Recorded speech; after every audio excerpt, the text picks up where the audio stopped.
বিসমিল্লাহির রহমানির রহিম। সম্মানিত ভিউয়ার্স, আসসালামু আলাইকুম।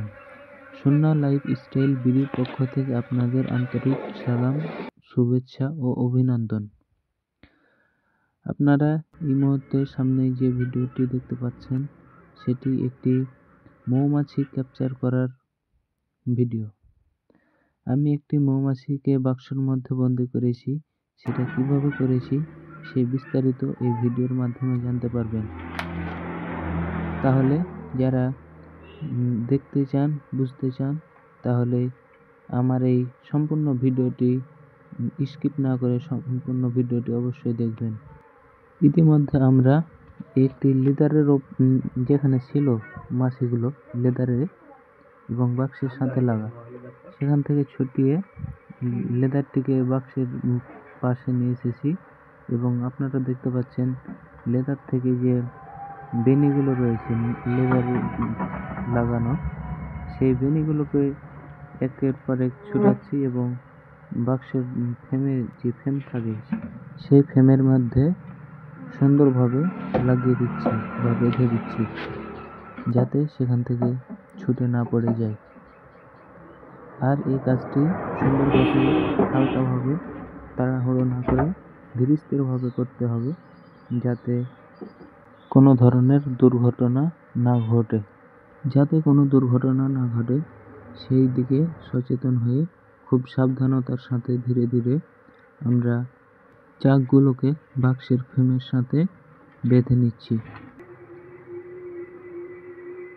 দেখতে পাচ্ছেন কিভাবে ধীরে স্থিরভাবে করছি এবং লক্ষ্য রাখতে হবে তাড়াহুড়ো যেন না করি। এখানে যেহেতু একাধিক চাক করে, সেহেতু একাধিক চাকগুলোকে আমরা ফ্রেমের সাথে বেঁধে নিচ্ছি। সেই চাকগুলোকে বাঁধার জন্য একটি সুতা বা ছেঁড়া কাপড় প্রয়োজন হয়। আপনারা যেটা আমার হাতের মধ্যে দেখতে পাচ্ছেন কিভাবে কেটেছি এবং কিভাবে বাঁধছি, সেটা সব খুব সাবধানে বাঁধতে হবে, যা ইতিমধ্যে আমার লক্ষ্য করছি। এবং বাঁধার পর যে অবশিষ্ট কাপড়খানি বেড়েছিল সেখানে আমরা কেটে নিলাম, যাতে তাদের অসুবিধা না হয়। ইতিমধ্যে দেখতে পাচ্ছেন আমরা সেই চাক থেকে হাতে করে নিয়ে সেই ফ্রেমে দেওয়ার কিছু চেষ্টা করছি এবং দেখতে পাচ্ছেন কিছু মৌমাছি উড়াউড়ি করছে। ইতিমধ্যে আমাকে একটা কামড় দিয়েছে, আলটে তুলে ফেলতে হবে, কোনো অসুবিধা নেই। এ পর্যায়ে আমার চাকগুলো সম্পূর্ণ ফ্রেমে বাঁধা সম্পূর্ণ হয়ে গেছে।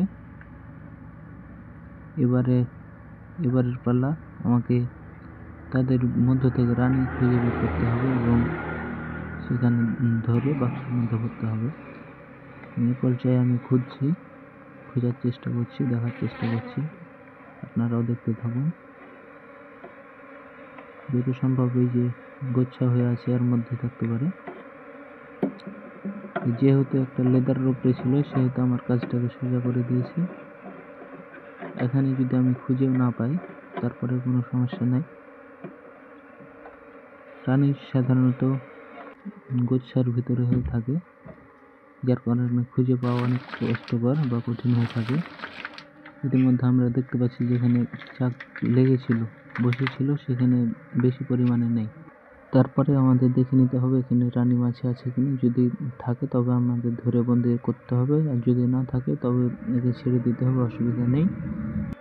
যেহেতু এখানে নেই তাই আমরা এখন তাড়াতাড়ি বক্সের ঢাকনাটা লাগিয়ে দেবো, যাতে ভিতর থেকে রানী মৌমাছিটি বেরিয়ে যেতে না পারে।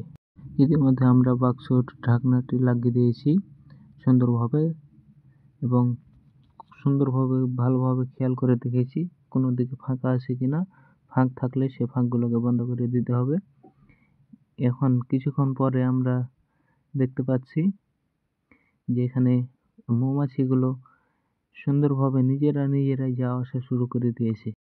যেহেতু তারা বাক্সের মধ্যে যাওয়া আসা করছে, সেখানে স্পষ্ট বোঝা যায় যে বাক্সের মধ্যে রানী আছে, কোনো টেনশন নাই। আমাদের মৌমাছি ধরা কমপ্লিট। যারা প্রাকৃতিক চাকের খাঁটি মধু খোঁজেন আমাদের সাথে যোগাযোগ করতে পারেন। আমাদের কাছে 100% খাঁটি মধু পাবেন ইনশাআল্লাহ। আমরা নিজেরাই প্রকৃতি থেকে সংগ্রহ করে থাকি। চ্যানেলটি সাবস্ক্রাইব করে পাশে থাকবেন। সকলে ভালো থাকবেন, সুস্থ থাকবেন। আল্লাহ হাফেজ।